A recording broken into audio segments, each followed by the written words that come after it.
Boss, explain mo naman yung update ng Telegram wallet, Tonspace, bakit dalawa yung address? So guys, maganda tong question niya para doon sa mga first timers. Actually guys, nakakalito nga naman kung first timer ka kasi ano ba tong Tonspace beta na yun, saka ano ba tong Toncoin na to.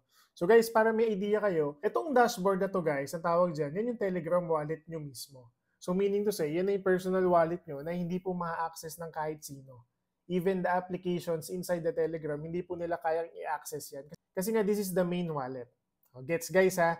Ngayon, pasok naman tayo sa Tonspace Beta. Guys, ito naman si Tonspace Beta, dedicated po ito for in-game. So meaning to say, kapag di ba nagko-connect tayo ng mga wallets natin sa mga games, ito po yung nag-a-ask ng permission. So kapag kailangan mo ng mga transactions, for example, for Catizen, Merge Pals, etc. etc. Pag kailangan mo dun ng mga daily logins, dito po bumabawas yun sa Toncoin dito. Gets ha? So, hindi po siya babawas dun sa main wallet mo, guys. So, every time na meron kang transactions regarding sa in-game natin sa Telegram applications, ano man yan, dito po babawas yan. So, dapat ito po ang may laman. Okay? So, usually, naguguluhan tayo dyan. So, kung gusto mo magkaroon naman ng laman yung Tonspace Beta mo at galing doon sa Ton wallet mo, kiklik nyo lang po itong transfer wallet.